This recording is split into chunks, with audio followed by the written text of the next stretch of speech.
Assalamualaikum warahmatullahi wabarakatuh. Waalaikumsalam warahmatullahi wabarakatuh. Selamat datang kembali teman-teman di podcast Serikat episode ketiga. Kali ini kita mau membahas terkait isu antigen yang disebabkan oleh cuti atau sakit. Jadi saya udah kedatangan bintang tamu yaitu Bapak Holil dan Bapak Dian selaku Presiden Serikat Pekerja Mandiri dan Vice Presiden Serikat Pekerja Mandiri PT Indonesia Poito. Jadi selamat datang Mbak. Selamat datang. Pertama Ya, kali makasih. Pertama kali masuk podcast. Oh iya, ini baru pertama kali. Ya. Jadi langsung saja Pak, kita ke topiknya. Oke. Jadi Bapak sendiri mungkin tahu ya, udah berapa hari atau dari minggu lah. Dari minggu ya, Jumat itu juga udah mulai rame. Dari teman-teman itu banyak yang bertanya, emang kalau saya sakit itu saya harus antigen. Terus banyak problema-problema yang muncul di teman-teman karena ketidakpahaman atau karena adanya isu, bukan hoax, isu yang salah yang disampaikan kepada mereka. Nah, pertanyaannya itu gimana sih Pak cara ngehandle isu seperti itu dari Serikat Pekerja Mandiri? Jadi gini. Jadi ketika isu ini berkembang, nah itu seharusnya kan kita udah memanajemen resikonya ya. Seharusnya dari kita serikat sebenarnya itu udah sangat siap sekali. Tapi pertama yang perlu dikoreksi dari anggota serikat ya, itu pertama ada kasus seharusnya itu bertanya lewat mekanismenya dulu. Mekanisme yang berlaku itu kayak gimana sih? Nah, kayak gitu sebenarnya. Mekanisme yang berlaku ya. Ya, kita di Genba itu atau di struktural manapun kita punya strukturalnya ya. Hierarkinya yang kayak gimana. Dan setiap ada kebijakan itu serikat tahu, DPH tahu. Nah, kita sebagai anggota nanya dulu dong ke atasan masing-masing. Nah, itu mungkin yang sekarang menurut kita itu perlu diedukasi juga sih sebenarnya. Yang kedua, jika memang nanti teman-teman itu nggak dapat jawaban di sana, tapi udah nyoba, jangan langsung sini gitu. Nah, boleh ke kita terima banget itu. Bertanya, nggak tahu. Nah, itu harus jelas dulu datang serikatnya, Pak. Kok kayak gini sih kayak gini? Nah, jangan kayak gitu juga dong gitu. Iya. Nanya dulu, Pak, bener nggak sih ada ini? Nah, kayak gitu. Nah, itu alur komunikasi sebenarnya yang perlu diperbaiki di tahap awal, ada kekisruhan seperti ini gitu. Jadi paling tidak udah melalui atasannya dulu, sudah melalui DPH-nya dulu, baru ketika terjadi ketidakpuasan jawaban atau memang antara informasi yang disampaikan dengan aktual di Genba tidak sesuai, baru kita boleh bertanya ke serikat gitu. Dan kita menerima banget gitu ketika ada teman-teman kita yang memang perlu informasi yang lebih jelasnya dari serikat. Itu sih. Berarti buat teman-teman nih udah dijawab tadi bagaimana flow komunikasi yang harus kita gunakan. Tapi kan karena ada flow komunikasi itu rule jadi jelas ya. Iya. Rule jadi jelas. Cuman mindset yang tercipta di bawah itu kan masih kayak, wah ini ada grup serikat nih, gue satu langkah lebih dekat dengan serikat. Pasti kan punya tercipta mindset seperti itu karena mereka tiba-tiba, wah ada grup serikat nih. Karena kalau gue langsung nanya aja di grup gitu. Ya kalau mindsetnya kita lebih dekat ya emang itu tujuannya sebenarnya. Ya. Tapi kita punya struktural ini yang infrastruktur yang udah ada, yang sebenarnya itu yang paling kuat di situ ya. Nah kalau itu nggak kuat baru kita bantu, itu sebenarnya. Sebenarnya grup-grup itu emang wadah kita untuk bertanya gini gitu. Tapi jangan itu satu-satunya gitu, itu sebenarnya. Oh iya. Berarti untuk ke ruang serikat juga welcome. Kita terima banget. Buat teman-teman juga ya, asal teman-teman tahu, ruangan serikat ini bukan hanya diisi oleh pengurus. Silahkan teman-teman yang mau keluh kesah atau ingin istirahat, ngobrol, silahkan datang ke ruangan serikat. Kalau ada Bapak Holil pasti langsung dilayani ya. Iya. Berarti grup WhatsApp itu memang fungsi komunikasi. Iya. Fungsi komunikasi. Cuman balik lagi ke base rule. Ya, rule-nya. Nextnya kemarin kan juga banyak tuh teman-teman yang sakit, Ya. banyak teman-teman yang sakit, banyak banget yang komen. Kok saya tiba-tiba di antigen sih? Saya padahal sakitnya sakit ini doang, sakit head doang, tapi harus di antigen. Wajar lah, mungkin menurut saya mereka komen karena ketidaktahuan atau mungkin menurut mereka itu janggal. Ya. Karena muncul pertanyaan. Nah mungkin dari pihak serikat, terutama Presiden Serikat dan Vice Presiden Serikat bisa menjelaskan rule aktual yang sebenarnya terjadi sekarang. Jadi sebenarnya kalau peraturan dari perusahaan itu kemarin yang sudah kita sepakati bersama ya, bersama dengan tim campaign juga, bahwa sakit yang dialami oleh pekerja yang misalkan tadi headnya ini misalkan di perusahaan atau di rumah nih. Headnya bilang ya kan ada 2 case ya, kalau misalnya Ya. headnya di rumah. Kalau headnya di rumah misalkan memang dari tim gugus PIK menyarankan untuk antigen. Nah tapi kan ada beberapa klinik atau rumah sakit yang menolak karena tidak ada korelasinya dengan COVID, misalkan ya. Nah itu silakan saja berobat dulu, nggak apa-apa. Kemudian untuk antigennya bisa dilaporkan ke tim gugus, misalkan Bu, saya tidak bisa antigen karena dirasa sakit saya ini tidak ada hubungannya dengan COVID. Nah nanti akan dilaksanakan di antigen di perusahaan. Begitupun kalau misalkan kita sakit di perusahaan ya. Kalau misalkan kita terasa sakit di perusahaan, dalam arti ketika kita berangkat bekerja baik-baik saja, kemudian di perusahaan kita mengalami pusing atau mungkin ada sakit tangan atau kaki yang terkilir misalkan. Nah itu memang sekarang aturannya di klinik itu akan diantigen. Kenapa? Karena ini sebagai langkah awal untuk pencegahan, seperti pencegahan ini ke nakesnya dengan pekerjanya juga. Jadi ketika pekerja ini mengalami tidak enak badan datang ke klinik supaya bisa disaring dulu nih, nanti koneksinya di lapangan seperti apa. Terus dengan di nakesnya juga, dari sisi nakes itu mereka juga dapat jaminan bahwa yang masuk ke klinik ini bagaimana sih kondisi kesehatannya gitu. Seperti itu sih kalau misalkan yang sekarang diterapkan oleh perusahaan peraturannya ya.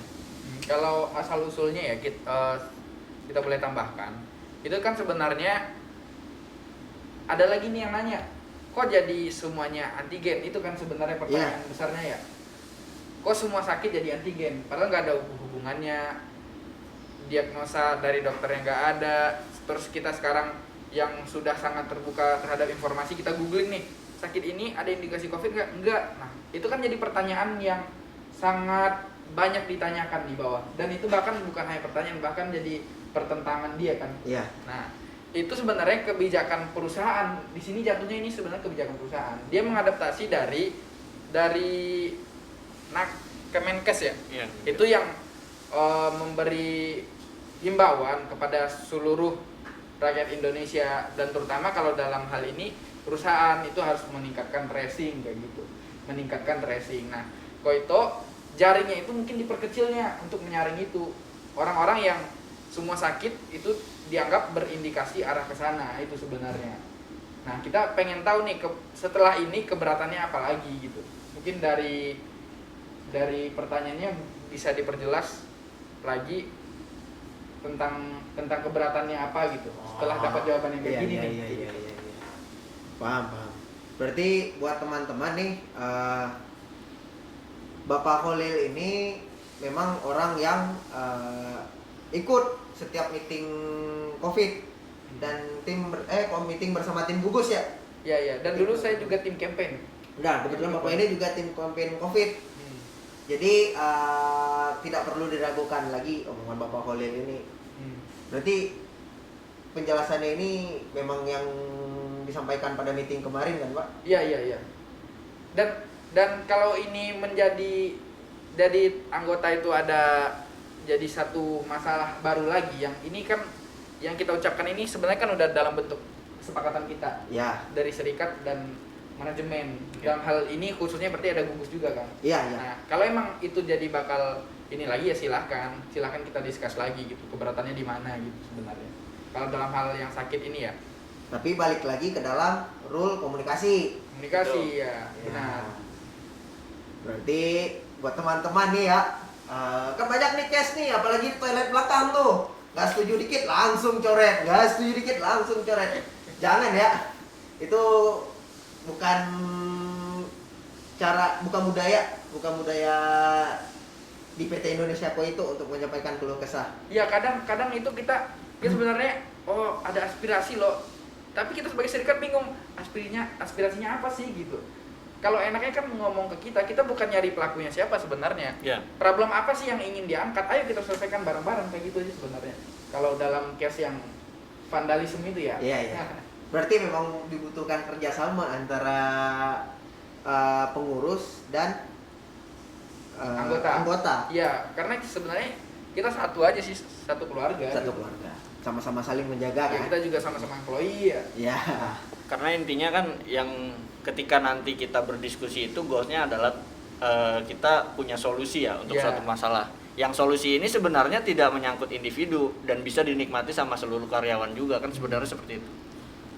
Gitu sih. Jadi kita lebih enak berdiskusi gitu. Ya. Baik. Terima kasih Pak Malil, Pak Dian atas jawabannya. Belum, kita belum selesai.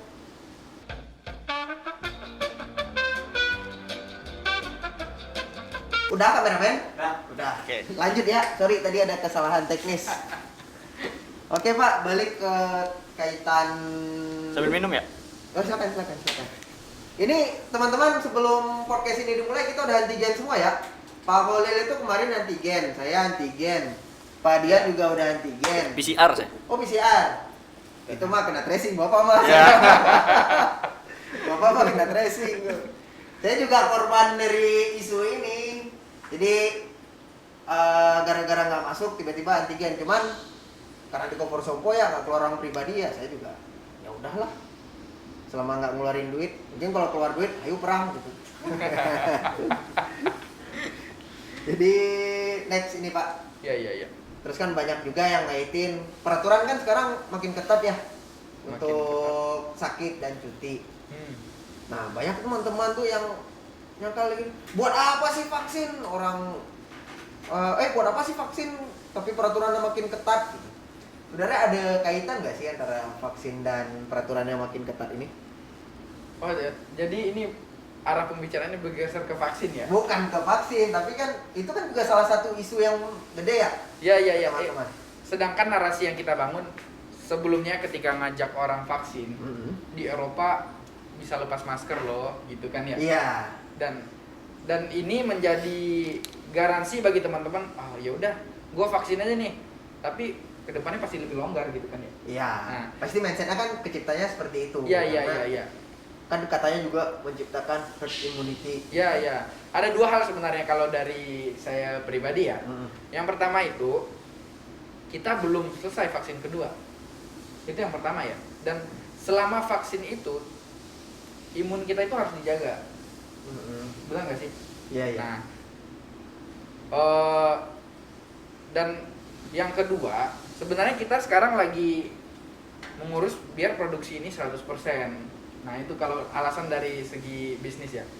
Nah, bukan berarti saya nggak boleh ngomong bisnis ya. Iya. Tapi kalau kita berpikir, kita berharap Koito ini tetap panjang umurnya gitu kan ya. Iya. Iya. Pasti semua harapan Nah. semua orang. Jangan sampai ketika kita sekarang kan kita bisnisnya gini nih. Ini customer kita Toyota. Dia sekarang boleh produksi loh 100%. Kita enggak. Kita keganggu nggak sih gitu? Susah kan? Pasti susah dong. Imbangi susah banget. Itu susah banget. Buat delivery, buat ini. Kita sekarang selama sebelum ini yang PPKM berlevel-level ini ya, itu harus OT terus kan ya? Iya, OT naik.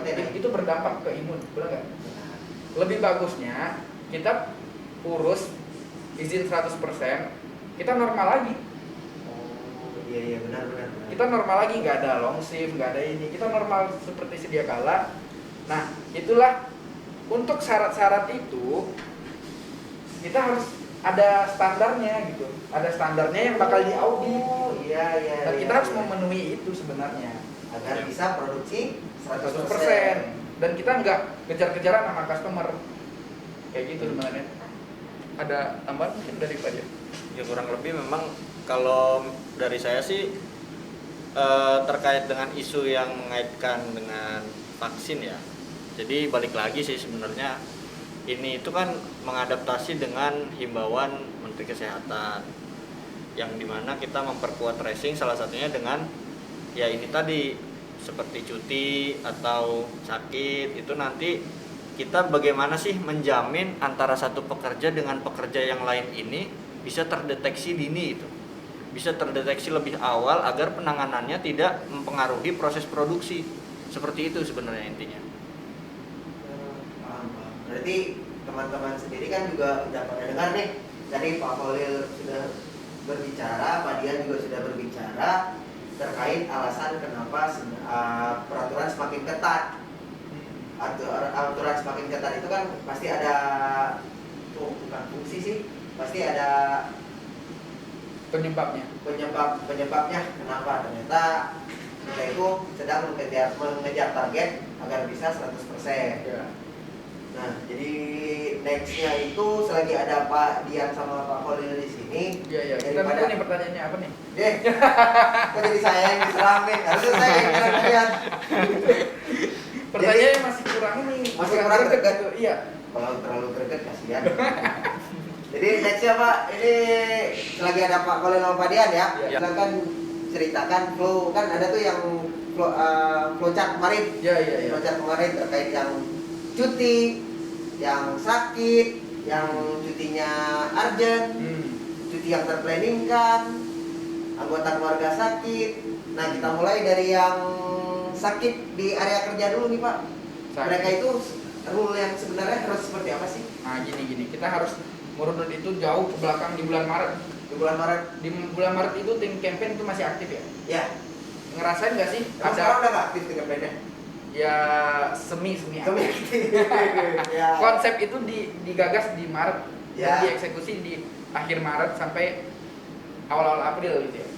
Nah itu mengakibatkan grafik COVID turun waktu itu ya. Grafik COVID sempat turun. Ya sempat turun Sebelum varian Delta nyerang kan? Iya, waktu tim campaign itu ada. Nah, di sana itu di before-nya berarti itu kita anggap before ya. Itu di sana semua sakit di area kerja ganti game. Terdampak barulah.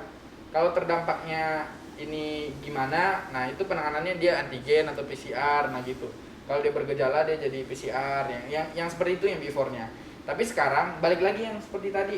Kesepakatan kita sekarang dan ini udah kesepakatan ya sebenarnya. Yeah. Itu semua sakit di tempat kerja dia masuk ke klinik itu harus antigen. Kenapa? Itu udah dijelaskan tadi sama Pak Dian. Pertama kita menjaga agar kita nggak seperti yang kemarin loh. Iya. Itu gede banget sampai 135, 100 berapa orang itu yang orang isolasi dan kita kewalahan pasti.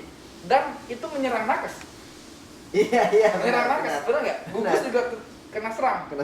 Itu wah kita susah banget itu di sana. Nah, tapi ya pasti ada pertentangan lah. Kok kayak ini nggak COVID loh, ngapain ini antigen? Nah sebenarnya itu jawabannya yang tadi itu. Kita nggak mau itu terulang lagi itu kalau dari.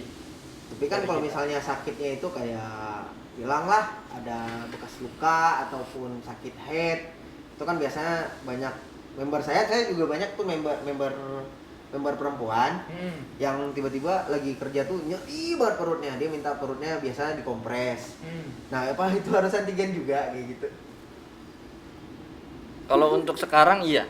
Kalau untuk sekarang iya. Karena kenapa? Itu tadi sebagai landasan kita ini pertama targetnya itu kan mengikuti instruksi Menteri Kesehatan yang pertama. Yang kedua itu untuk mempertahankan bahwa produksi ini bisa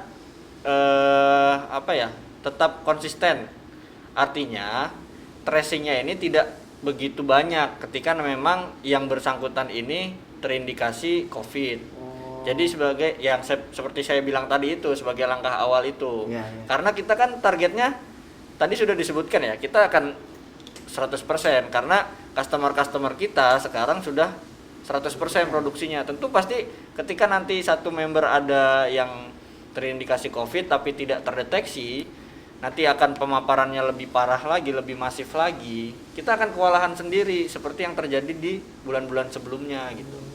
Jadi ini kita belajar dari kasus kemarin, kita lakukan pencegahan ini gitu.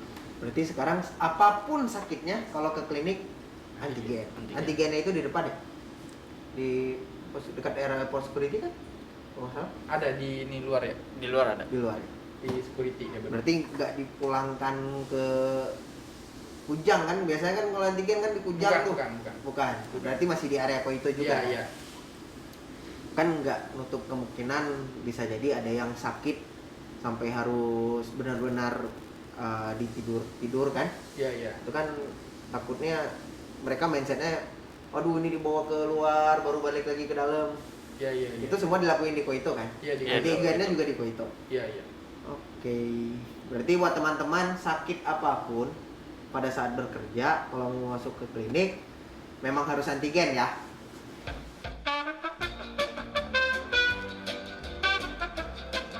Maaf kesalahan teknis kedua.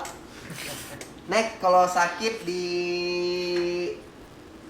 hari di luar Koito, sakit di luar Koito, maksudnya tuh sakit di luar Koito pulang kerja terus ngerasa sakit. Nah itu kan pada saat masuk sama, maupun itu sakit head atau tidak pun tetap harus antigen juga. Ya gini. Mindset awalnya gini. Koito itu punya prokes sendiri, benar nggak? Ya. Ketika masuk gerbang. Ya. Nah ini di dalam berarti udah beres ya tadi ya? Ya dia kan udah pulang tuh. Udah pulang. Nah kalau yang di rumah kita nggak pengen apa virus yang dibawa pekerja menular ke dalam. Akibatnya yang seperti dijelaskan oleh Bapak Dian tadi, Ya. benar nggak? Benar. Nah sama perlakuannya itu semua sakit itu antigen. Semua sakit antigen. Iya. Mau itu.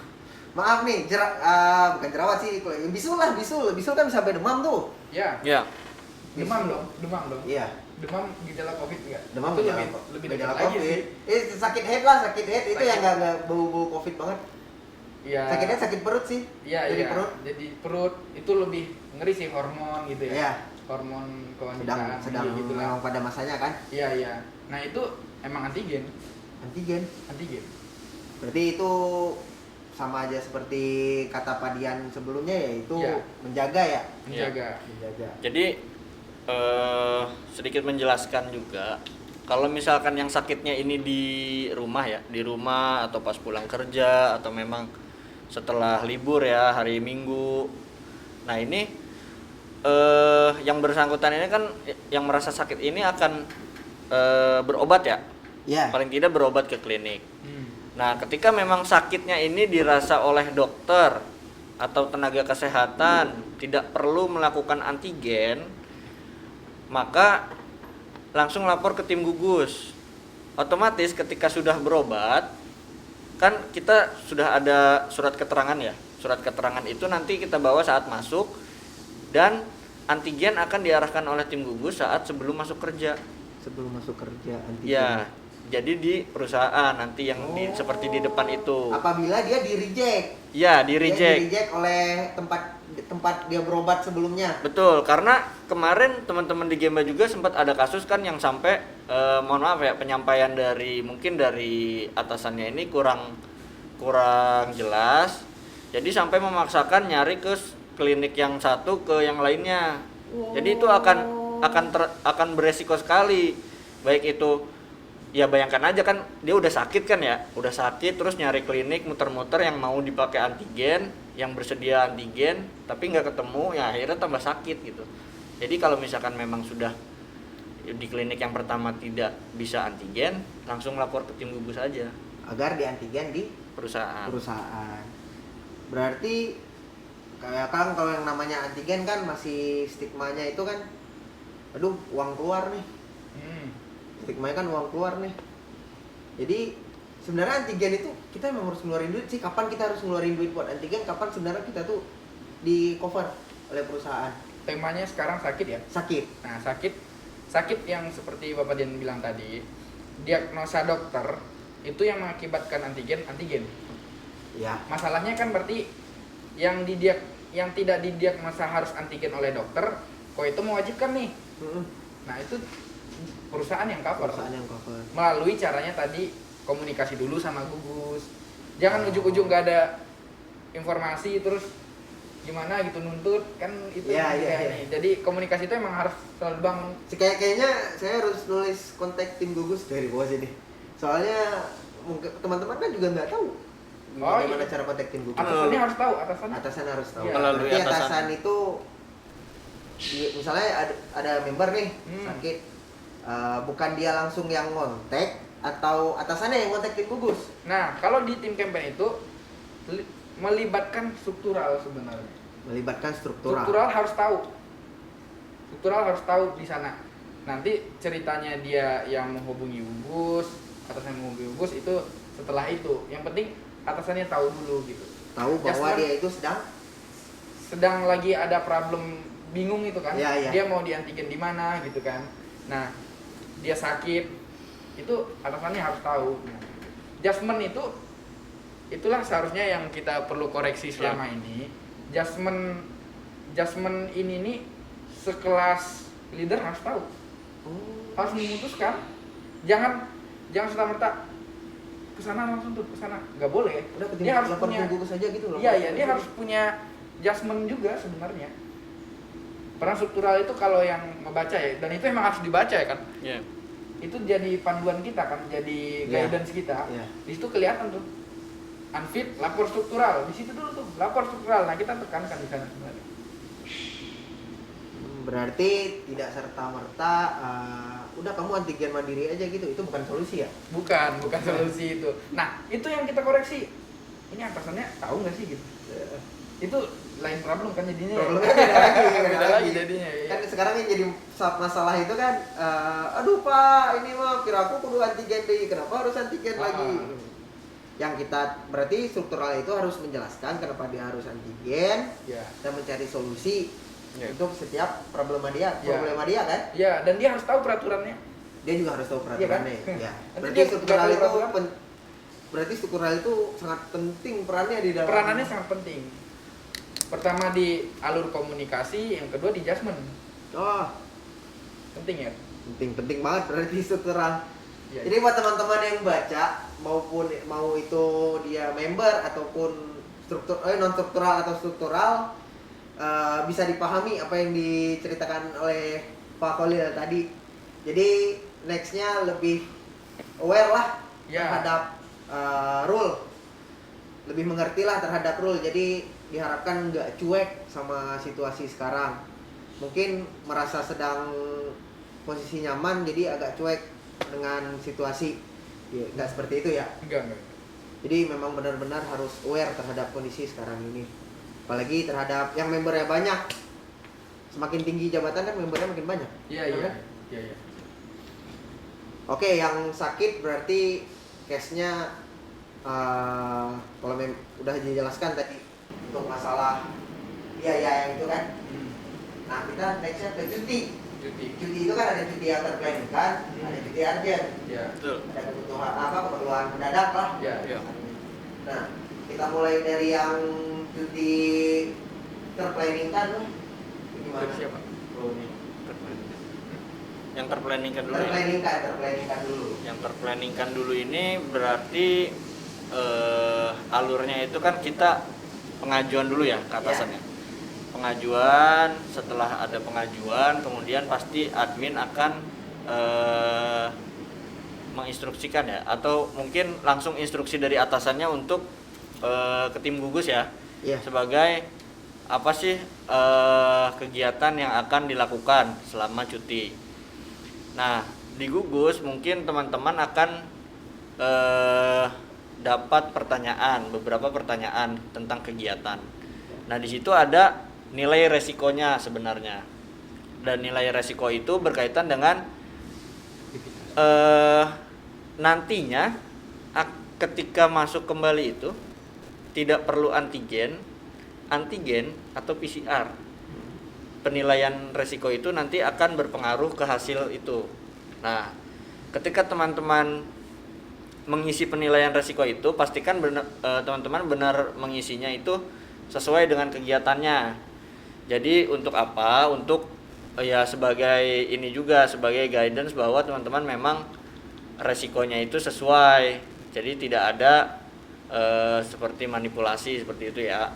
Itu juga akan sangat berpengaruh juga nantinya ke diri teman-teman sendiri atau mungkin rekan kita nih, rekan yang satu divisi dengan kita gitu. Untuk cuti yang terplanningkan mungkin seperti itu alurnya. Dan menambahkan juga sebenarnya ini ada yang perlu dikoreksi juga, yang mungkin ada beberapa kita ketemu case ya. Ketika cuti diplanningkan ini, kita kan mengajukan nih ke atasan. Ya. Nah, boleh nggak boleh itu kan di sana sebenarnya. Iya, boleh tidak boleh cutinya itu kan awal mula kan dari atasan. Iya, nah itu nggak boleh. Banyak yang salah nih selama ini dari yang kita temui itu ya. Jasmine itu digugus katanya. Ntar gugus ngelarang saya, itu nggak boleh tuh. Oh, Jasmine kan digugus? Bukan digugus. Gugus itu mengetahui aktivitas dia ketika cuti, memanajemen resiko dia. Betul. Nah, boleh nggak boleh cuti itu tetap nggak ada perubahan. Di Tetap struktural. di struktural. Nah, itu yang perlu kita koreksi ya. Yang kemarin sempat lumayan ramai tuh ketika itu dibalik-balikin, kita tanya yang Jasmine siapa? Gugus. Nah, itu salah. Itu salah. Dari teman-teman harus tahu ini, dari gugus pun harus tahu ini. Jangan menolak cuti orang gitu. Karena kewenangan bukan ada di dia. Otoritasnya itu di struktural dan berujungnya di HR gitu. Oh, berarti kan ini kan, wah ini kalau ngomongin cuti ntar nyerempet ke izin dari atasan lagi. Nah, jangan dulu. Mungkin dulu. bisa part selanjutnya lah ya. Berarti ini kan berarti wewenang dia itu boleh cuti atau tidak cuti tetap di atasan. Iya. Tetap di atasan. Kalau memang boleh diperbolehkan baru di manage oleh tim gugus. Ya. Risikonya. Untuk manajemen risiko yang tadi. Iya. Oke, berarti itu cuti yang terplanningkan. Balik lagi ke penilaian risiko ya. Iya. Risiko. Nah, kalau penilaian risikonya itu tinggi, biayanya gimana? Jadi gini, cuti itu keperluan pribadi apa enggak? Itu Pribadi sih. kan. Ya, cuti pribadi. Segala hal yang itu keperluan pribadi, itu tanggungan pribadi. Itu kalau cuti yang terplanningkan Cuti yang Betul. kan tertentukan untuk keperluan pribadi. keperluan pribadi. Ya. Kalau resikonya berakibatkan dia tinggi misalnya, jadi Ya. PCR, Ya. ya itu jadi ditanggung sama pribadi sendiri. Begitu juga kalau sedang antigen, nah itu juga ditanggung oleh sendiri. Berarti semuanya itu balik lagi ke penilaian risiko. Penilaian risiko sebenarnya kuncinya di sana sebenarnya. Berarti ini, wah teman-teman harus pada jujur nih, kalau berbohong mah bahaya buat teman-temannya juga ya. Kayak kata Bro Dian tadi. Iya. Jadi, wah, ngeri juga ya kalau ada yang bohong gitu. Gimana Ya. tuh cara ngatasinnya? Balik ke diri sendiri kan? Sebenarnya balik ke Bohong. diri sendiri. Balik diri sendiri sebenarnya. Jadi buat teman-teman Aware tadi itu bahasanya aware. aware. Peduli terhadap lingkungannya ya. Ya. Oke, berarti untuk case cuti yang terplanningkan kayaknya sudah cukup jelas deh. Kita next ke cuti. Apaan? Kamera.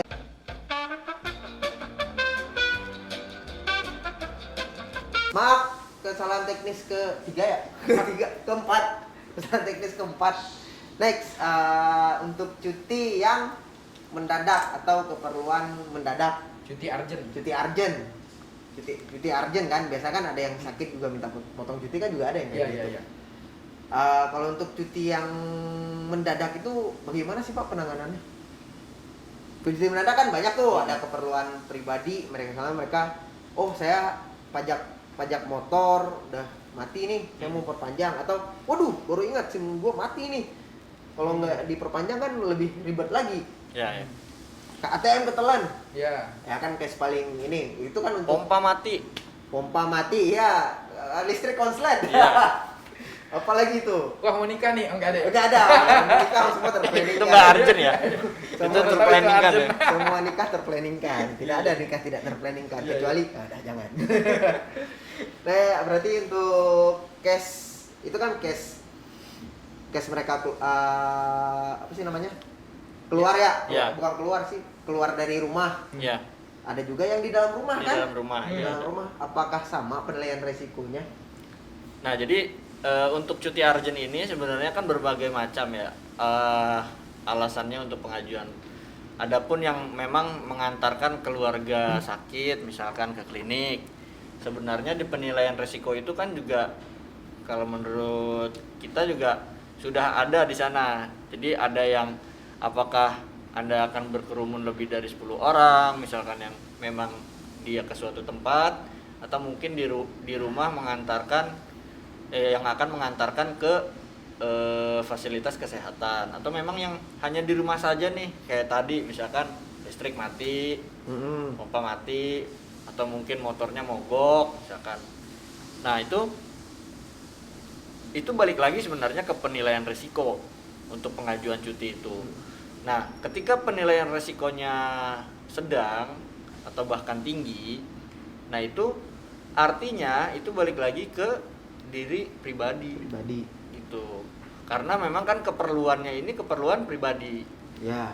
tuh. Jadi yang perlu kita sama-sama aware ini adalah kegiatan kita terhadap penilaian resiko ini. Makanya ini kita bilang lagi juga penilaian resiko sebenarnya penting sekali gitu untuk kita sama-sama bisa sepakati gitu.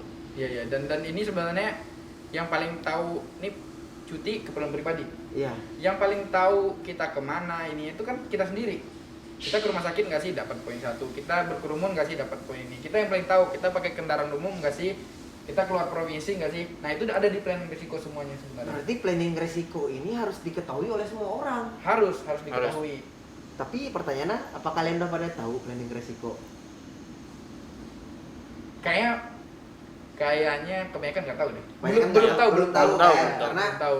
yang mereka tahu itu kalau udah keluar dan lapor ke tim gugus bukan berkerumun sih, keluar rumah aja itu Otomatis antigen. otomatis antigen. Ya, padahal enggak. Banyak yang punya mindset kayak gitu Ya. kan.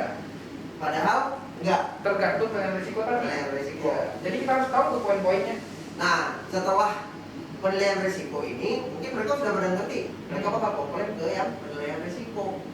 Contoh nih case-nya, saya punya anak saya demam. Ya kan? Anak saya demam.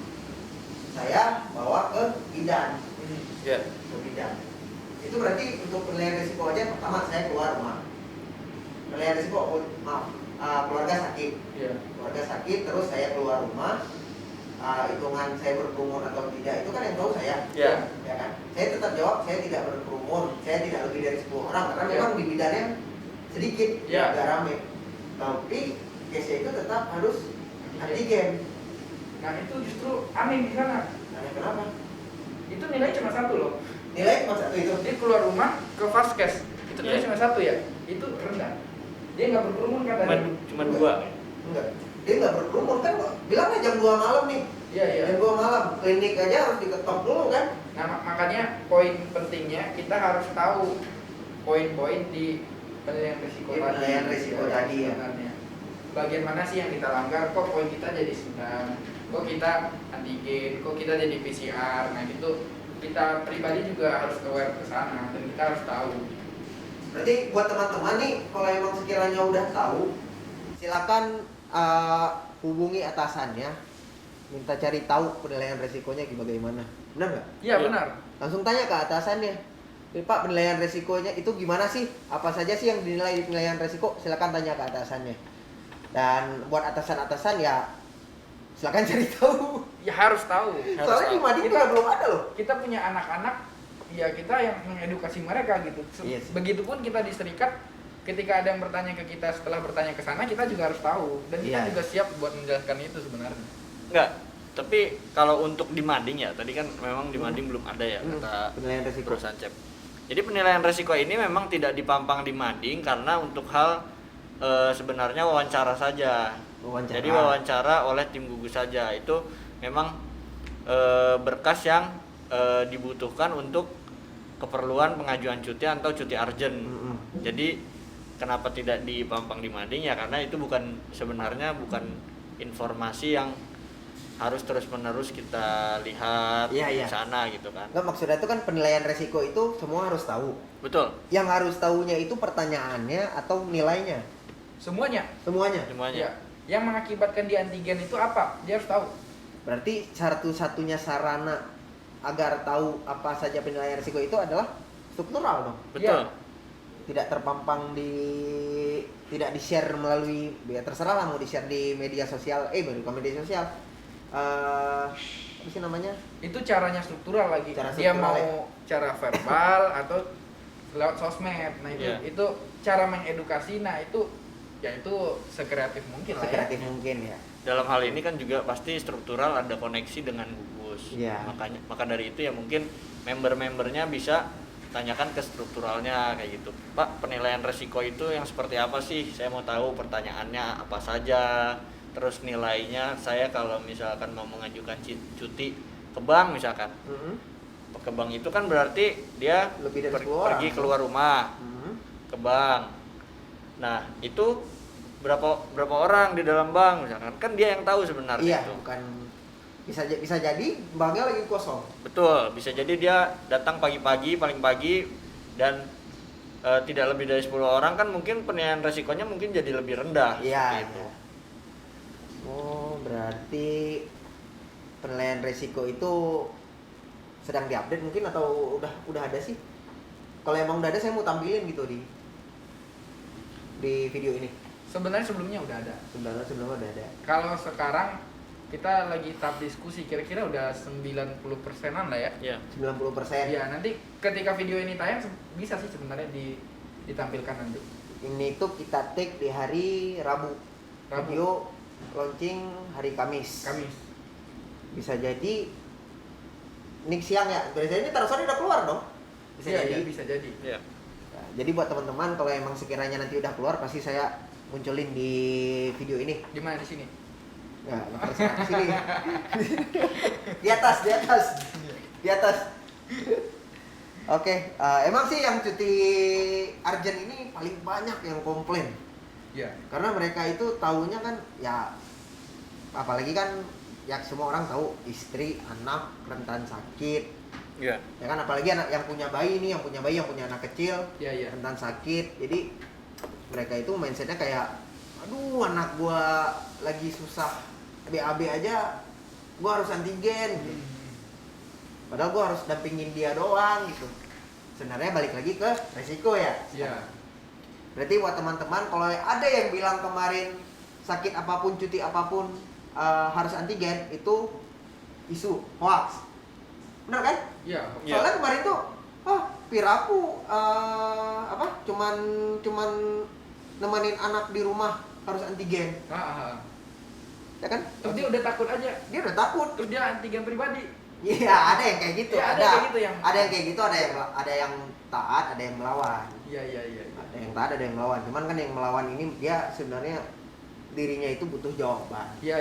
Ya kan, dirinya butuh jawaban. Makanya saya buat podcast episode ketiga ini untuk mengedukasi. Bukan mengedukasi, kalau mengedukasi lebih kayak saya pribadi kemarin kan. Tapi ini kan umum. Apa sih ceritanya gitu? Silakan pahami sendiri dari isi podcast ini. Iya. Mungkin ada masukan dari Bapak Kholil dan Bapak Dian untuk rekan-rekan anggota serikat yang sedang nonton video ini sampai habis nih. Kalau emang mereka nonton sampai sini, jempol. Kalau emang kalian nonton sampai menit ini, jempol buat kalian. Ada hadiah? Ada hadiahnya. Ada hadiah. Oke. Ada hadiah. Nanti ini kan di YouTube nih bakal tayang. Komen yang paling membangun terkait masalah isu ini kita kasih reward. Bukan kita sih, saya yang kasih reward. Ntar saya minta ke Pak Kholil juga. Oke. Mungkin ada sedikit Dari masukan siapa terkait isu ini. Dari kita gini sebenarnya, gini ya, kita ini sampai di tahap ini, isu ini berkembang sampai sangat rame ya. itu kita bersyukur sekali. Kenapa bersyukur? Berarti masih banyak loh yang peduli atas hal ini gitu kan. Nah tapi mungkin narasi yang kita bangun itu jangan perbedaan. Seharusnya kita itu sama-sama nyari solusi, bagusnya gini loh gitu. Jadi kita sama-sama kalau ini memang menjadi problem, nah kita geser dia ke kanan sedikit, jadi solusi gitu. Nah itu sebenarnya yang pengen kita sampaikan. Kita sama-sama nih di sini. Kita sebenarnya satu, itu kita nggak berbeda gitu. Jadi kita sama-sama bareng-bareng. Kalau ada yang nggak benar kita koreksi bareng-bareng dengan cara-cara yang tadi gitu kan. Kita sangat apresiasi sekali teman-teman yang berinteraksi dengan kita. Pak, ini kok gini? Nah, kita itu bahkan mendapat inspirasi. Oh iya bener. Kan kita manusia juga ya, ada salahnya. Mana tahu ada hal yang kita terlewatkan, dikoreksi sama teman-teman. Nah, itu kita sangat kebantu sekali kayak gitu. Dalam isu ini khususnya ya itulah tadi yang seharusnya kita semua itu aware gitu ya. Itu sih dari saya pribadi. Dari Pak Dian ada? Ya kalau menurut saya sih sebenarnya intinya terjadinya keriuhan itu kan ada dua hal sebenarnya. Yang pertama tidak tahu, yang kedua karena memang ada yang memanas-manasi. Sebenarnya itu. Nah, yang tidak tahu ini sebenarnya mereka ini bertanya-tanya ke sumber-sumber yang bisa saya bilang kurang tepat untuk diajak diskusi sebenarnya. Jadi di mana yang tidak tahu ini bertanya, kemudian tempat diajak berdiskusinya tidak tepat. Nah, di sana mulai terjadi opini-opini atau pendapat-pendapat yang mengarah ke yang tidak benar gitu. Jadi jauh dari faktanya, jauh dari informasi yang sesungguhnya gitu. Jadi mungkin kalau dari saya teman-teman punya struktural, teman-teman punya rekan bekerja, alangkah baiknya jika terjadi suatu kasus atau isu baru, teman-teman ajak dulu yang paling dekat, teman-teman ajak dulu rekan-rekan atau atasan untuk berdiskusi. Kalau misalkan tidak puas untuk jawaban atau informasinya, boleh datang ke kita untuk menanyakan informasi tersebut gitu. Jadi sebelum isu itu dijadikan sebuah pendapat-pendapat yang baru, baiknya bertanya dulu sebenarnya itu ada apa sih gitu. Sebenarnya itu informasinya bagaimana itu. Tapi yang perlu di-note di sini teman-teman harus ke struktural dulu ya. Jangan langsung direct gitu. Strukturalnya belum tahu nih kalau teman-teman itu merasakan keresahan tentang sesuatu hal. Tapi teman-teman langsung direct ke sini itu.